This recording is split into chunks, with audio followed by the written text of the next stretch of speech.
thumbnail. Let's see. Is that cute?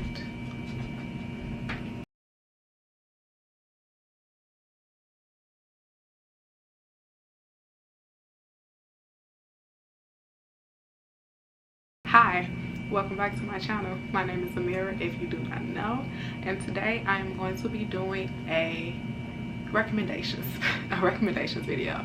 I'm going to be recommending 1, 2, 3, 4, 5, 6. I'm going to be recommending 6 thrillers that I think will be great beach reads. So kind of like those mystery whodunit type of books that have you turn the pages to try to figure out what the hell has happened or what is going on. So the first book I'm going to talk about today is a book that is actually really popular already. It has already been adapted into a movie that I have not seen, but I am going to watch. So the book that I'm talking about is no other than The Girl on the Train by Paula Hawkins. This book is about a woman who is an alcoholic, and she takes the train every day to pretend like she's going to work so that her roommate will not know that she has lost her job. So she takes the train every day, and she passes by her old house that she used to live in with her ex-husband, who is now living in the house with a new woman and their fresh newborn baby. So like I said, she passes her old house every day. Of course, once the train stops for a while, she looks out on the row of houses that she's familiar with, and she sees a new woman who has moved into the neighborhood. And so she kind of imagines this life for this of this woman and her husband, and one day the woman goes missing. So she has to kind of put together through her drunken memories what happened to this woman. She's so invested in it because, like I said, in her mind, this woman and her husband had the perfect marriage and a perfect relationship that she wanted, or that she wanted with her husband. And so she becomes completely invested in this woman. Overall, I did like this story. I think it was one of those hate reads for me. Like, as I was reading it, I was really hating it, but I did like the structure of the book. I liked the alternate point of views of the different women. I think that is what sold the book for me.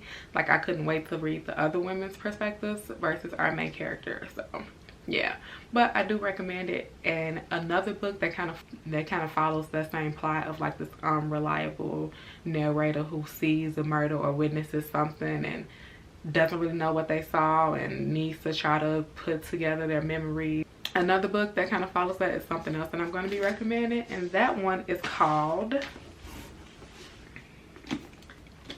The Woman in Cabin 10.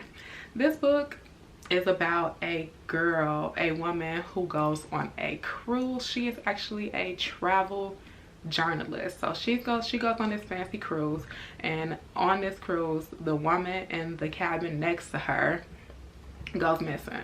And the crazy thing is, nobody else on the boat has even seen this woman. From everybody else's perspective, the person who was supposed to stay in cabin 10 ended up dropping out at the last minute, so that cabin should have been empty. So no one has seen this woman, so no one knows that she's missing, so no one believes that our narrator witnessed a murder, because who got killed? Everyone who was supposed to be here is accounted for, so we can't really believe anything that you're saying, basically. It's also, she was drunk that night.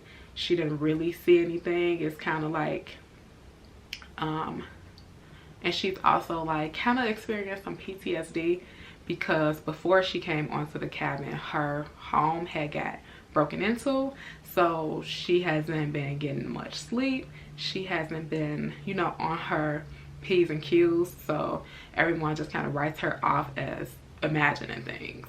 And so this one I thought was better than The Girl on the Train, but still kind of a hate read for me because of the unreliable narrator, and because of some of the decisions that she made. It was just like, girl, we trying to solve a murder mystery. What are you doing? Trust no one. I just felt like she was trusting everybody. Like, make it make sense. The next one that I'm going to be recommending is this book called The Good Sister by Sally Hepworth. The book opens up from Rose's perspective. She actually states that her therapist tells her that she should get a journal to kind of write out some of the things that have been frustrating her. And the main source of her frustration is her twin sister, Fern. So the problem is that Fern is dangerous. That's what Rose says. The problem is that Fern is dangerous. She doesn't know social cues. So because of that, she doesn't know appropriate responses to certain situations. So Rose talks about one situation in particular where she left Fern unsupervised for all of 5 minutes and the boy turns up dead. This book is really good. I think that you will like this because it kind of puts sister against sister, and you got to try to figure out which one is telling the truth because their stories start to differ drastically as you read more about their life growing up and how Rose has always had to kind of sacrifice her happiness for Fern. The next book that I'm going to be recommending is called 56 Days by Catherine Ryan Howard. This book is about a couple who meet right before the lockdown or quarantine because of the coronavirus, and they are both new to the city, so they don't really know that many people. And when the city goes on lockdown, they decide to quarantine together. So they decide to quarantine together. They barely know each other. They've only been dating for a couple of days, and they would rather stay together than be apart and be alone and isolated during quarantine. So again, like I said, they decide to quarantine together, but someone ends up dying 56 days later. So this one, I kind of am on the fence about reading books about the pandemic so soon because we're still living in a pandemic, and I think that the chances of quarantine or lockdown coming back is very likely.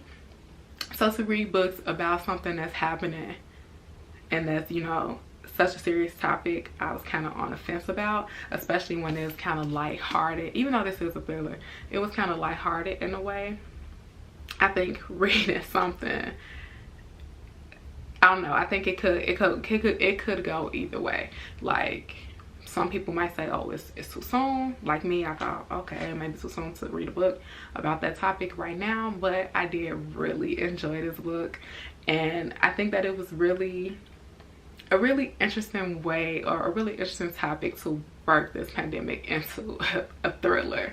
So if you are okay with reading about the quarantine and the pandemic, I think that this book did it very well. The next book that I'm going to be recommending is called The Last Thing He Told Me by Laura Dave. So this book is about a woman who marries this man, and she becomes the stepmother to his 15-year-old daughter.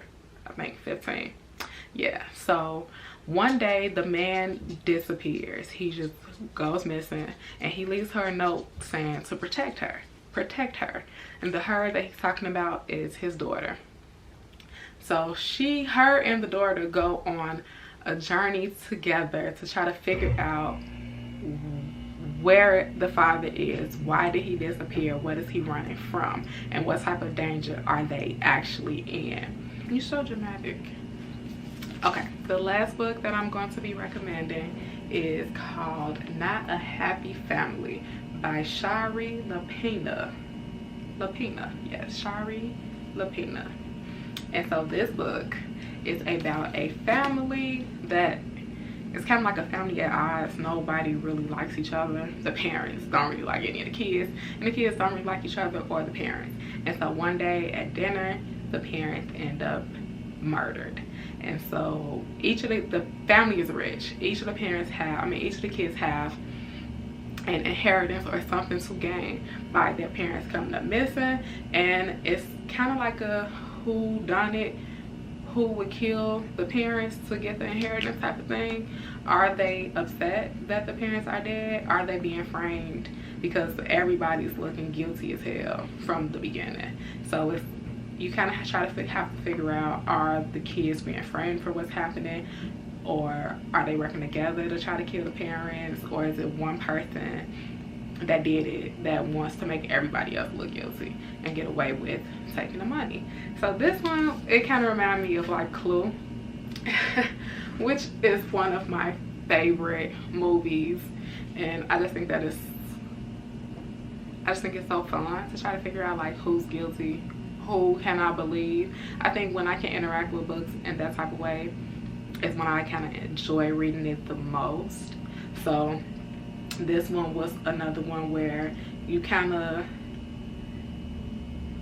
question each of the characters, and you question yourself for if the characters that you might like, and kind of trying to see, are these characters really capable of killing their parents? Because that is a horrendous crime.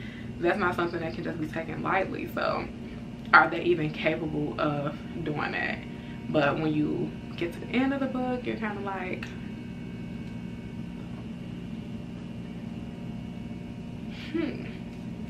So I'll leave it at that. I think out of all 6 of those books, that's something for everybody. If you want something that's going to really keep you interested or really interacting with those books, like it's really interacting with the book, that thrillers are just the way to go. If you're looking for something to read this summer, I highly suggest giving one of those books a chance. If you do read them, leave me a comment down below and let me know if you enjoy any of them.